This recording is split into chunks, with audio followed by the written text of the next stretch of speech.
오늘 이 시간 우리가 함께 살펴볼 말씀은 요나서 말씀입니다.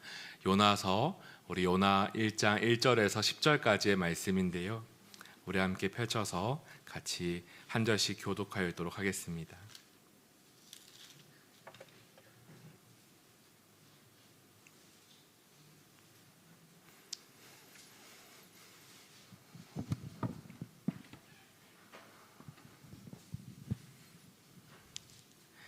구약성경 요나 1장 1절에서 10절까지 제가지 성경 1286페이지에 나와 있습니다.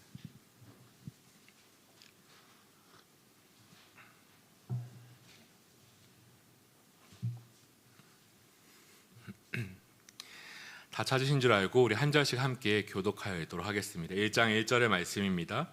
여호와의 말씀이 아미떼의 아들 요나에게 임하니라. 이르시되 너는 일어나 저 큰 성읍 니느웨로 가서 그곳을 향하여 외치라. 그 악독이 내 앞에 상달되었음이니라 하시니라. 그러나 요나가 여호와의 얼굴을 피하려고 일어나 다시스로 도망하려 하여 욥바로 내려갔더니 마침 다시스로 가는 배를 만난지라. 여호와의 얼굴을 피하여 그들과 함께 다시스로 가려고 배 삭슬 주고 배에 올랐더라. 여호와께서 큰 바람을 바다 위에 내리심에 바다 가운데에 큰 폭풍이 일어나 배가 거의 깨지게 된지라.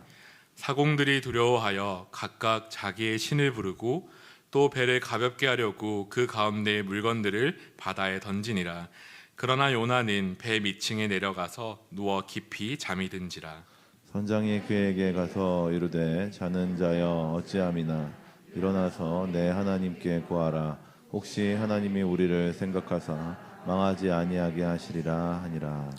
그들이 서로 이르되 자 우리가 제비를 뽑아 이 재앙이 누구로 말미암아 우리에게 임하였나 알아보자 하고 곧 제비를 뽑으니 제비가 요나에게 뽑힌지라. 우리가 그에게 이르되 청하건대 이 재앙이 누구 때문에 우리에게 임하였는가 말하라. 내 생업이 무엇이며 내가 어디서 왔으며 내 나라가 어디이며 어느 민족에 속하였느냐 하니 그가 대답하되 나는 히브리 사람이요 바다와 육지를 지으신 하늘의 하나님 여호와를 경외하는 자로라 하고 자기가 여호와의 얼굴을 피함인 줄 그들에게 말하였으므로 우리가 알고 심히 두려워하여 이르되 내가 어찌하여 그렇게 행하였느냐 하니라. 아멘. 오늘 우리가 함께 살펴본 이야기는 큰 물고기의 이야기와 함께하는 요나의 이야기입니다. 이 말씀 안에서 저희가 함께 나눌 은혜가 있기를 소망하면서 같이 말씀의 이야기를 좀 나누도록 하겠습니다. 오늘 본문의 1장 1절은 이렇게 시작합니다. 여호와의 말씀이 아미떼의 아들 요나에게 임하니라 이르시되 라고 합니다. 여느 선지서들 가운데에서도 이러한 시작이 나타납니다. 그 나라의 시대, 그 당시 시대도 표현하지만 그 가운데에 여호와의 말씀이라는 표현과 함께 그 말씀이 임하였다라고 이야기가 시작되는 것이죠. 하나님의 이야기는 이와 같이 말씀이 나타나고 말씀이 임함으로 그 이야기가 시작됩니다. 그 이야기가 이와 같이 시작되는데 그 말씀이 누구에게 임하였는가 하였을 때 그 이야기는 아미떼의 아들 요나에게 임하였다라고 말합니다. 그에 대한 소개를 아주 짧게 한다면 그는 엘리사의 죽음과 아모스 선지자의 사역 사이에서 근 40여 년 동안 북이스라엘 땅에서 하나님의 선지자로 활동했던 한 사람입니다. 그래서 열왕기와 14장 말씀 가운데에도 이 요나의 이름이 한 번, 두 번 등장하는데 이처럼 요나서에서만 보이는 것이 아니라 그가 오랜 기간 하나님의 선지자로 활동했던 하나님의 사람이었음을 우리는 보게 됩니다. 그런데 말입니다. 먼저 이 사실 앞에서요, 우리가 함께 좀 주목하고 지나갈 것이 있습니다. 어떤가요? 1장 1절 말씀, 우리가 만약 이것을 통독하여 지나간다면, 또는 우리가 이 말씀을 묵상하고 지나간다면 1장 1절의 말씀은 좀 어떤 느낌으로 다가오실까요? 너무나 당연하고 그리고 그렇기 때문에 쉽게 지나쳐가는 설명이지 않을까 합니다. 왜냐하면 성경 곳곳에서는 이렇게 하나님이 말씀하여 이르시되라는 이야기가 늘 즐겨 사용되는 어떤 관용구처럼 나타나기 때문에요. 그것이 보여주는 특징이 잘 느껴지지 않을 때가 있습니다. 그런데 오늘 이 시간에는요, 이 하나님의 말씀이 임하였다는 이것을 우리의 중심에 좀 세워두기를 원합니다. 하나님의 사람이란 하나님의 말씀과 늘 관련되어 살아갑니다. 하나님의 사람을 나타낼 때에는 그 사람 가운데 임한 하나님의 말씀이 그 사람 가운데 영향력을 발하는 삶을 이야기하게 됩니다. 결국 하나님의 말씀과 하나님의 사람은 뗄래야 뗄 수 없는 관계임을 이야기하기 때문에 교회에서는 말씀과 기도의 기초를 늘 강조하기도 합니다. 더욱이 하나님의 선지자는 누구입니까? 하나님의 선지자는 하나님의 일꾼으로서 하나님이 맡기신 일들을 그의 땅에서 그가 행하는 것이 아니겠습니까? 특별히 그가 하는 사역에는 다른 것이 아니라 하나님께 들은 말씀을 그 땅 위에 이스라엘 백성들이든지 이방 나라 사람들이든지 그 가운데에서 그 말씀을 대언하는 사람들일 텐데요. 그래서 이러한 대언함을 두고서 예언자라는 표현도 씁니다. 그런데 이 예언자라는 단어에서도요, 예언자 하면 우리는 보통 미리 앞날을 예비한다라고 해서 미리 알고 있는 그 사실, 이런 것을 상상하여서 미리 예라는 이 한자어 표현을 쓰기도 하지만 또 다른 의미로는 맡을 예, 하나님께로부터 맡은 그 말씀, 하나님께로부터 맡은 그 하나님의 뜻을 갖고 그것을 가감없이, 자기의 마음대로 하는 것이 아니라 가감없이 그러나 하나님의 말씀대로만 전하는 것, 그것이 하나님의 사람, 하나님의 선지자 요나인 것이죠. 하나님의 사람에 대한 이 모습을 보면서 그래서 이런 표현이 생각이 났습니다. 나 이것 빼면 시체지, 나 이런 매력들이 가득해, 나 이것 빼면 나는 아무것도 아니야, 나를 설명할 수 있는 방법이 없어 라는 표현들, 이런 표현을 우리가 종종 쓰게도 되는데, 이때 이 요나 선지자를 통하여서 우리가 표현해 본다면요, 그에게서 하나님의 말씀을 빼게 되면 그는 아무것도 아닌 존재라고도 표현할 수 있는 것입니다. 여러분 좀 동의가 되시나요? 하나님의 말씀이 그에게서 없다는 것은 있을 수 없는 일이고, 하나님의 말씀이 임하는 것이 당연한 것 같지만 그것이 삶의 전부를 보여주는 분명한 표현인 것이죠. 그리고 그것은요, 당대의 선지자만 아니라 그것을 통하여서 나타나는 이스라엘 백성들의 삶의 모습이기도 하고, 그것은 오늘 우리의 삶이 되기도 할 것입니다. 그러면 질문하게 되죠. 우리는 하나님의 말씀과 함께하는 삶인가? 라고요. 계속해서 말씀을 좀 살펴보겠습니다. 그렇다면 이 요나에게 이제 어떤 말씀이 임하였는가 우리가 좀 들여다볼 텐데요. 우리 2절의 말씀을 함께 다 같이 읽어보면 좋겠습니다. 우리 2절의 말씀 함께 읽겠습니다. 시작. 그 큰 성읍 니느웨로 가서 그것을 향하여 외치라. 그 악독이 내 앞에 상달되었음이니라 하시니라. 아멘. 하나님께서 요나에게 말씀하신 것은 어느 한 자리로 나아가라 라는 말씀이었습니다. 그런데 그 자리가 어디냐면 바로 니느웨라는 곳이죠. 이 니느웨는 당시 남유다와 북이스라엘이 함께하던 그 분열왕국 시대 가운데에서 그 이웃 열방 나라 중에 하나였고, 그리고 그 열방 나라 중에 이방 나라 중에 하나 중에서 힘 있는 나라였습니다. 그런데 오늘 말씀에서 표현을 이어온다면 그 나라는 그 악독이 내 앞에 상달되었음이니라 라고 할 만큼 그 나라는 하나님 보시기에 악한 나라라고 표현이 되는 것이죠. 그런데 이런 하나님의 나라에 대한 설명을 우리가 좀 더 자세히 들여다보고자 이런 것들을 찾아보기도 하는데요. 방탕한 선자라는 이 책을 쓴 팀 켈러 목사님이 이 요나서 강해에 대한 책인데, 이 책에서 이런 설명을 좀 부연합니다. 제가 읽어드리겠습니다. 아수르는 고대에서도 매우 잔인하고 폭력적인 제국이었다. 아수르 왕들은 그들의 군사적 승리의 결과를 기록해 두었는데 평원이 시체들로 질비하고 도시들이 완전히 불탄 것을 흡족해 하는 내용이었다. 살마넷의 3세라는 왕은 적들에 대한 고문, 사지절단, 목베는 장면을 커다란 돌기둥에 부조로 그것을 새겨서 소름 끼칠 만큼 자세한 묘사를 한 것으로도 유명하다. 아수르의 역사는 우리가 아는 그 어떤 역사보다 유혈이 낭자하고 끔찍하다라고 이렇게 표현하기도 하였습니다. 그래서 그것을 좀 더 현대적인 표현으로 한다면 어쩌면 그 나라는 테러 국가여도 같다라고도 이야기를 하는 것이죠. 사실 그 뒤에 그 안에 상세한 설명들이 있는데 막 잘리고 이런 표현들을 읽어드리기에는 좀 그래서요. 그런데 그런 일들이 이 나라에 있었다고 하는 것이죠. 좋지 않은 나라였던 것이죠. 그런데 이렇게 이 나라가요, 그런데 그것이 약소국이 아니라 매우 힘이 있어서 그 모든 이웃 나라들이 그 나라에 대해서 경계할 수밖에 없고, 경계를 하더라도 내 힘으로 해결할 수 없어서 서로 연합하며 대항할 수밖에 없고, 그 견제함 속에서 불안해하고 두려워하며 이 아수르를 바라볼 수밖에 없던 것, 그것이 시대적인 배경입니다. 그 속에 이스라엘도 마찬가지입니다. 그래서 이 요나에게 이 말씀이 임하였을 때 요나가 바라보는 아수르는요, 뭐 긍휼의 대상이거나 사랑의 대상이거나 아니면 어떤 도움과 섬김의 대상이 그런 것이 아니라 완전히 원수 국가로서 도저히 용납하거나 상종할 수 없는 그런 자들이 모인 자리였던 것이죠. 그런데 하나님은 그 나라에 하나님의 말씀을 전하라고 하시는 것입니다. 하나님의 말씀은요, 우리가 원하는 어떤 상식이 아니라 하나님의 말씀은 그냥 주어지는 것입니다. 그리고 그 말씀에 대해서 이제 요나는 듣게 되고, 그리고 요나는 반응하게 되는 것인데요, 그 반응이 재미있습니다. 우리 함께 이제 말씀을 이어볼 텐데요, 그의 반응이 어떠한가?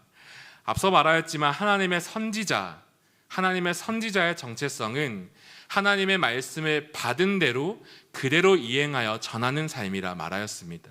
그리고 이것을 좀 더 넓은 의미로 둔다면 하나님의 사람, 하나님의 백성 또한 하나님의 말씀을 받은 대로 그 말씀을 따라 살아가는 자들이라 말하였습니다.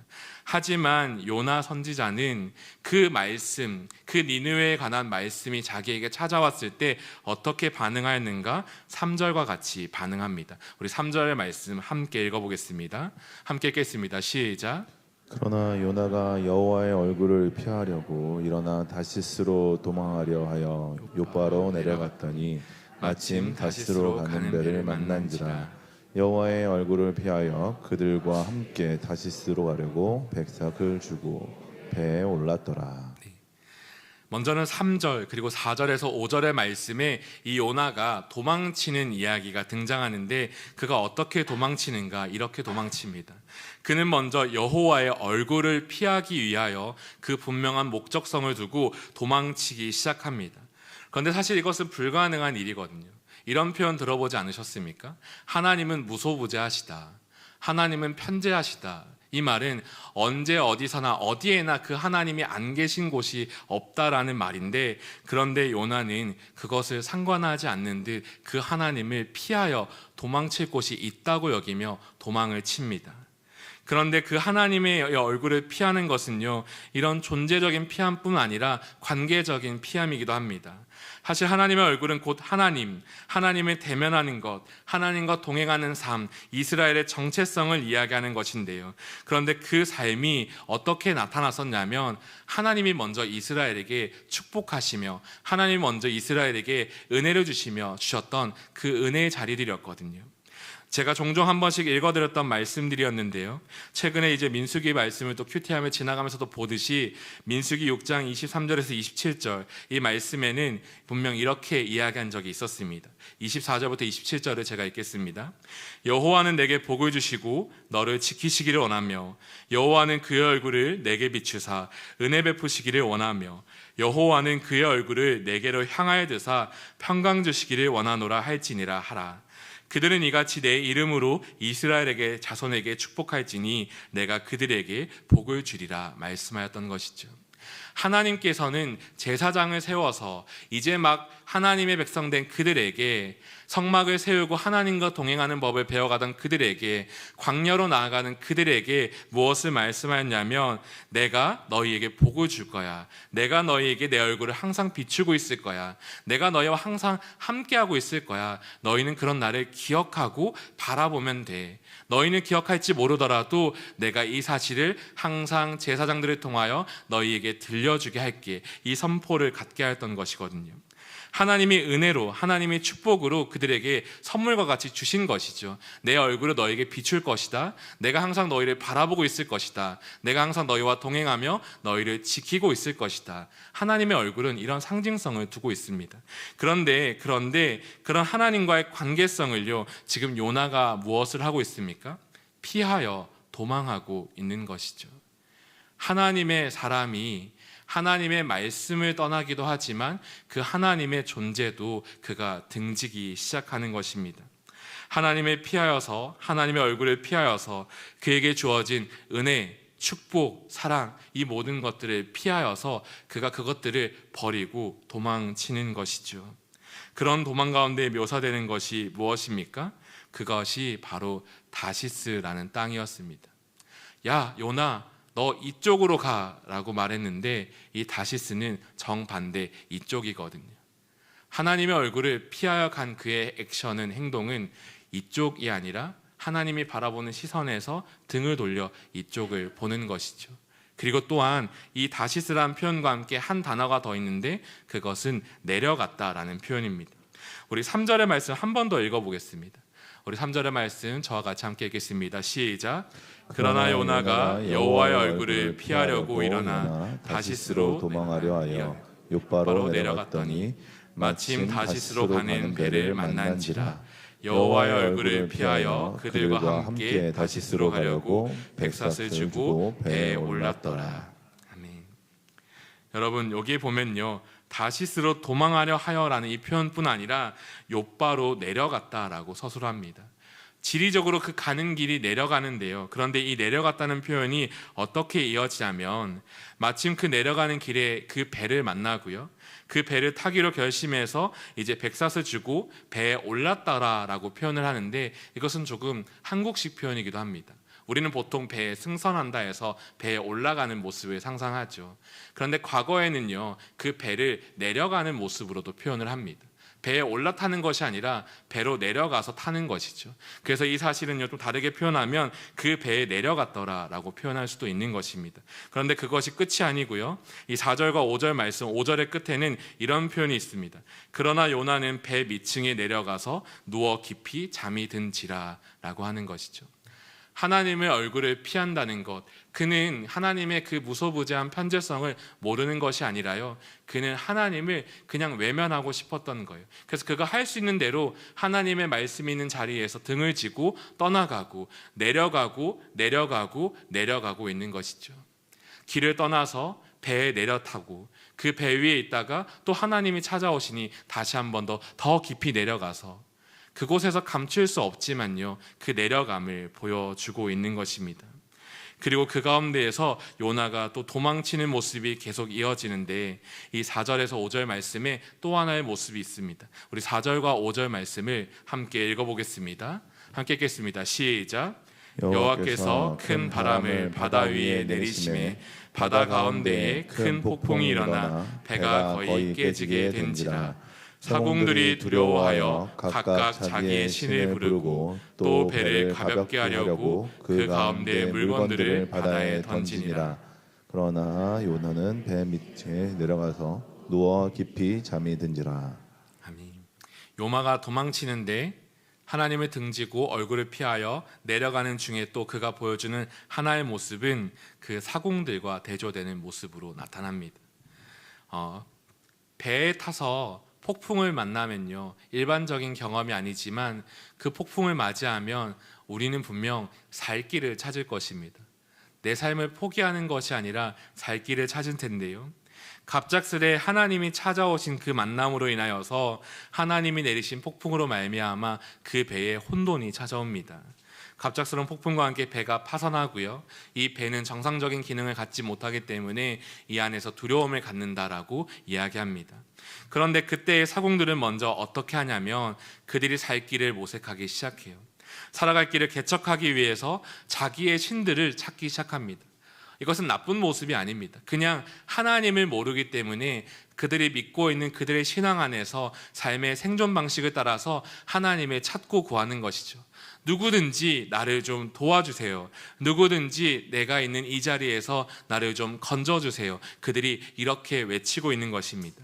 그리고 그런 외침뿐 아니라 그 외침과 함께 그들이 살고자 갖고 있는 배를 어떻게든 조금 더 유지하기 위해서 막 바다에 던지고 그 안에서 다른 것들을 하고 찾아보는 방법들을 동동동 구르고 있는 것이지요. 저는 이것을 생존 방식이라 표현하고 싶은데요. 하나님을 믿지 않는 사람들이 이렇게 그 속에서 나름대로 생존 방식을 펼쳐가는 중에 요나의 행동이 무엇이냐면, 요나의 행동은 배 밑층에 내려가서 깊이 잠이 드는 모습입니다. 하나님의 사람으로서 본래 가져야 하는 생존 방식은 무엇일까요? 예전에 우리가 나누었던 시편 3편과 4편의 말씀 등 이 다윗의 고백들을 보면 하나님의 사람으로서 갖는 생존 방식 하나는, 오직 유일한 하나는 하나님을 찾고 구하는 것입니다. 그런 우리에게 주신 하나님의 말씀이 내 얼굴을 너희에게 비추어 줄게 라는 약속이었고, 그래서 이스라엘 백성들은 오랫동안 대대로 그 얼굴빛을 구하며 하나님 오늘도 우리의 자리에 함께하 주옵소서, 우리를 일으켜 세워 주옵소서, 이렇게 생존 방식을 외쳐왔는데, 그런데 요나는 그것을 완전히 잊어버리고, 아니 그것을 사용하기를 아예 결심하지 않고 그냥 외면한 채 잠이 드는 것이죠. 하나님의 사람 요나의 모습입니다. 그런 그에게 남겨지는 마지막 한마디가 무엇일까요? 이 모습에 대하여서, 이런 하나님의 사람에 대하여서 그 말씀에서의 평가가 무엇일까요? 그것은요, 저는 이 6절 한마디의 말씀인 것 같습니다. 6절의 말씀 한번 읽어보겠습니다. 함께 읽겠습니다. 시작. 선장이 그에게 가서 이르되 자는 자여 어찌함이냐, 일어나서 내 하나님께 구하라. 혹시 하나님이 우리를 생각하사 망하지 아니하게 하시리라 하니라. 이때 하나님은 그냥 자기들이 부르는 이런 신들의 이름과 같은 거예요. 너도 너가 믿는 신의 이름을 좀 외치며 살 길을 모색해봐. 우리가 함께 살아야 하지 않겠어? 그런데 이 말은요, 그냥 평안하게 던져지는 것이 아니라 책망함으로 던져지는 것입니다. 요나, 너 그렇게 있어도 돼? 요나, 너 그렇게 있지 말고 우리를 위하여 좀 기도해봐 라고 하는 책망과 비난인 것이죠. 이렇게 이 이야기, 요나서의 말씀을 나누면서요, 우리 성도분들과 함께 나누고 싶은 이야기는요, 하나님의 사람이 과연 어떤 사람인가 라는 첫 번째 질문이었습니다. 하나님의 사람은 어떤 사람일까요? 하나님의 사람을 우리가 묘사한다면 어떤 사람이라 표현하게 될까요? 그 하나님의 사람을 표현하는 여러 방식이 있을 수 있지만, 오늘 이 요나서 1장 1절에서 10절 말씀을 통해 먼저 우리가 바라볼 한 사실은, 하나님의 사람은 하나님의 말씀이 임하는 사람인 것을 우리가 함께 바라보기 원합니다. 하나님의 말씀이 임하고 그 말씀을 등지지 아니하고 하나님의 말씀을 따라 살아가는 사람, 그 사람이 바로 하나님의 사람입니다. 오늘 본문은요, 먼저 이 사실을 요나, 그리고 이스라엘, 그리고 우리에게 질문하며 다가옵니다. 하나님의 뜻을 따라 살아가는 삶, 그것이 전부였던 그 자신의 삶을 모두 완전히 벗어버리고 이전에 가졌던 하나님의 사람으로 가졌던 영광과 존귀와 아름다움을 다 벗어버리고 도망자가 된 신세로서 그가 보여주는 것은요, 책망과 함께 이런 질문을 받습니다. 8절의 말씀인데요, 이 8절 말씀을 읽어보겠습니다. 무리가 그에게 이르되 청하건대 이 재앙이 누구 때문에 우리에게 임하였는가 말하라. 내 생업이 무엇이며 내가 어디서 왔으며 내 나라가 어디며 어느 민족에 속하였느냐 하니. 여러분, 내 생업, 내가 어디서 왔는지, 내 나라가 어딘지, 너가 어느 민족에 있는지, 이것은 정말 그것들이 궁금한 게 아닌 거예요.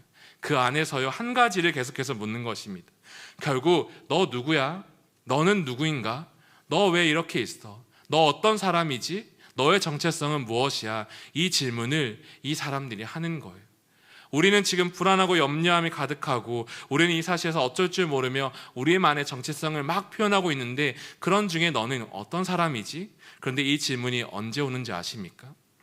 그들이요, 그들의 생존 방식 속에서 어떻게 우리가 살 수 있는가 고민하다가 제비를 뽑거든요. 근데 그 제비를 뽑았더니 이 일의 원인이 무엇일까 하며 제비를 뽑았더니 이 요나가 뽑힌 거예요. 그래서 그들의 신앙 안에서 그들이 생각하며 말합니다. 너 누구야? 왜 우리에게 이런 일을 가져왔어? 너 도대체 뭐 하는 사람이야? 너의 정체성이 무엇이지? 이렇게 막 질문하며 책망하는 것이 그 혼란스러움 중에 있는 것이죠. 그런데 저는 이 말씀을 묵상하는데요, 그 속에요, 근데 이런 질문도 있지 않을까 생각이 되더라고요. 하나님을 피하여서 떠나갔던 이 요나, 하나님을 등지고 하나님이 주셨던 은혜, 축복, 그 모든 권리들을 다 벗어버리고 외면한 채 도망가는 요나에게, 그런데 하나님이 이렇게 찾아오셔서 그 속에서 묻는 건 아닐까라는 생각이 들었습니다. 요나, 너는 어떤 사람이지? 너 왜 이렇게 이 자리에 있는 거지? 라고 하는 것이죠. 앞서 보이는 폭풍이 강조되는 것이 아니라 그 폭풍도 중요하지만 그 가운데에서 저는 요나에게 하나님이 이렇게 찾아오시는 이야기가 생각이 좀 들었습니다. 요나, 너는 누구인가? 왜 너가 이렇게 이 자리에 있는가? 너의 정체성은 무엇인가? 너는 하나님의 사람이 아닌가? 하나님의 선지자의 그 자리를 벗어버리고 너가 이렇게 도망친 이유는 무엇인가? 그런데 그때 요나가 이런 대답을 하거든요. 9절의 말씀입니다. 우리 9절 말씀 제가 한번 읽을 텐데 들어보십시오. 그가 대답하되 나는 히브리 사람이요 바다와 육지를 지으신 하늘의 하나님 여호와를 경외하는 자로다 하고. 여러분, 이 말을 듣는 것에는 문제가 없지만 이 말을 보여주는 요나의 삶은 어떤지를 우리가 좀 바라보기 원합니다. 하나님을 떠나고 하나님을 등지고 하나님을 외면하여서 도망치는 요나의 모습인데요, 그런데 그는 그 가운데에서 외치는 거예요. 나는 히브리 사람입니다. 나는 바다와 육지를 지으신 하늘의 하나님 여호와를 경외하는 사람입니다 라고 하는 것이지요. 저는 이것을 보면서요, 이런 질문이 들었습니다. 우리는 우리의 삶 속에서 항상 이런 질문을 참 받겠다. 우리의 질문은 이런 곳에 항상 있고 우리는 어쩌면 이런 고백을 항상 갖고 살아가겠다 싶더라고요. 가족과 이웃, 직장, 그 주변 어디서나 우리에게 이런 텍스트로 다가오진 않지만, 너는 누구인가 직접적으로 물어보는 경우는 많지 않지만 우리의 삶을 보여주는 가운데에서 우리에 대한 궁금함이 표현되진 않을까. 너는 누구인가? 그런데 혹여나 그런 자리에서 우리가 우리의 입술로 요나와 같이 말하되 그러나 우리의 삶은 하나님의 말씀에 떠난 삶이 있지는 않은가, 그것을 함께 질문하고 나누고 싶었습니다. 어떤 사람들은 요나의 행동에 대해서 이해하고 공감할지도 모릅니다. 왜냐하면 이 아수르라는 나라는 평범한 나라가 아니었기 때문입니다. 그들에게 원수된 국가였고 그 나라에 대한 호의적인 마음이 없기 때문에 하나님의 말씀을 통해 그곳에 어떤 변화가 있는 것 자체를 그는 원하지 않을지도 모릅니다.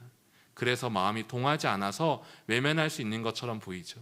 우리의 삶에도 그런 일들이 있는데요, 내가 원하지 않는 하나님의 말씀이 내 가까이 찾아오면 이건 아닌 것 같은데 하고 치우고 싶고, 이건 아닌 것 같은데 다시 기도하고 싶고, 이건 아닌 것 같은데 외면하고 잠시 기도를 멈췄다가 잠시 떠났다가 다시 혼나고 다시 돌아와서 예배하는 그런 모습들, 그런 게 있지 않습니까?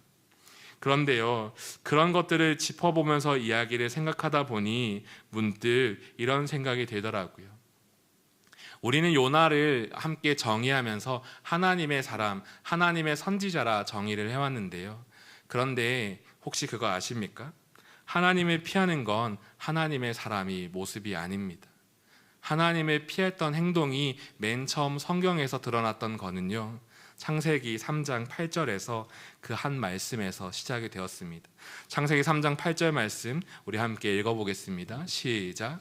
그들이 그날 바람이 불 때 동산에 거니시는 여호와 하나님의 소리를 듣고 아담과 그의 아내가 여호와 하나님의 낯을 피하여 동산 나무 사이에 숨은지라. 아멘. 하나님이 창조하시고 하나님과 함께하던 그 아담과 하와가 늘 하나님과 대면하여 살다가 하나님의 낯을 피하여 숨었던 첫 번째 순간은요, 그 안에 죄를 지었던 때였습니다. 하나님을 피하는 삶은, 하나님을 외면하는 삶은, 하나님을 거부하는 삶은요, 우리에게 본래 주어졌던 모습이 아닌 것이죠. 우리가 그저 우리의 삶 속에 한 번쯤 해볼 수 있을 것 같다, 그래 이해하지라고도 허용될 것 같은 그 범주이긴 하지만요, 그러나 하나님의 시선에서는 그것 때는 허용되지 않는 선입니다. 하나님을 피한다라는 건 하나님에게서는 있을 수 없는, 그 사랑에서는 허락될 수 없는 그의 지금 외도거든요. 그의 떠나감을 지금 이 요나가 보여주고 있는 것이죠. 그래서요, 오늘 저희 가운데에도 이렇게 질문해 보고, 그리고 이 시간 함께 기도해 보기를 원합니다. 우리의 삶은 하나님의 가까이 향하는 삶인가? 우리의 삶은 하나님을 멀리하는 삶인가? 요나에게 찾아왔던 말씀으로 말미암아 요나가 하나님과 가까이 있다가 하나님을 떠나 있는데, 그 속에서 이 요나처럼 나도 무언가의 일들로 하나님을 등지고 있진 않은가? 또 그것을 내가 허용하고 있지 않는가? 이 질문은 더 나아간다면, 내 안에 하나님의 말씀이 필요한 줄 알면서도 나는 멈춰서 있지 않는가? 나는 하나님의 말씀이 필요한 줄 이미 알면서도 내 삶에는 아무런 몸부림이 없지 않은가? 내가 정말 하나님의 사람으로서 하나님의 말씀을 사모하고 그 말씀을 붙들기를 원해서 내 삶에 몸부림치고 있는 그 흔적이 있는가? 그 말씀이 이끄시는 그 자리에 내 삶이 있기를 원하는 그 삶의 소망이 있는가? 오늘 이 시간 기도할 때에 저는 그 질문이 함께 하기를 원합니다. 그리고 그 가운데에서 분명하게 구별할 수 있기 원합니다. 로마서 1장 28절 말씀입니다. 또한 그들이 마음에 하나님 두기를 싫어하며 하나님께서 그들의 그 상실한 마음대로 내버려 두사 합당하지 못한 일을 하게 하셨으니, 우리 마음 안에 있는 하나님 두기 싫어하는 이 마음은요, 결국 죄로 연결됩니다. 죄로 연결되고 우리가 하나님을 떠나는 자리로 연결되고, 우리가 하나님의 은혜를 받지 못하고 하나님이 우리에게 주신 축복을 누리지 못하고, 우리가 결국 하나님의 사람이 아닌 채 힘없이 살아가는 자리에 머물게 하는 원동력이 될 것입니다. 오늘 그 삶들이 우리 가운데 발견된다면 그것을 하나님께 기도하며 내어 맡길 수 있기를 이 시간 기도하며 축복합니다. 그런 가운데 우리가 마지막으로 살펴볼 텐데요, 그렇기 때문에 우리가 또 질문할 것은 무엇이냐면, 우리 안에 물어볼 것이 있는 것입니다. 내 안에 하나님을 피하게 만드는 것이 무엇이 있는가? 내 안에 하나님을 등지게 만드는 것이 무엇이 있는가? 내가 하나님을 붙잡아야만 알매도 하나님을 의지하지 않도록 내 삶에 작동하는 내 삶의 원동력들은 무엇이 있는가? 우리가 그것을 함께 이 시간 묻고요, 우리가 주께로 나아가기를 소망합니다. 우리가 이 시간 함께 이제 기도하며 나아가기 원하는데요, 민수기 말씀을 저는 바라보면서 이 찬양이 참 생각이 났습니다. 우리 큐티하는 중에 이 민수기의 말씀들을 보면요, 하나님이 새로운 이야기를 준비하시는 중에 이스라엘 백성들을 계속 정비해 가시거든요. 그런데 그 정비하시는 중에 항상 시작은 무엇이냐면요, 하나님의 말씀이 있고 그 말씀의 명령이 있고 그 말씀에 순종하는 이스라엘 백성들이 있더라고요. 요나의 서론에 이것을 이야기하는 이유는요, 요나가 그 삶에서 그의 잘못을 깨닫고 돌아서기 때문이고, 이후의 맨 끝은 끝까지 그가 부정했던 하나님의 큰 뜻을 결국 그가 발견하는 데 있습니다. 오늘 이 시간 우리가 우리의 정체성이 하나님의 사람임을 고백하며 이 고백, 이 찬양을 드리고, 그리고 우리 기도의 자리에서 또 하나님께 가까워지는 시간 되기를 이 시간 소망해 봅니다. 함께 주님 말씀하시면 찬양하며 이 시간 나가기 원합니다.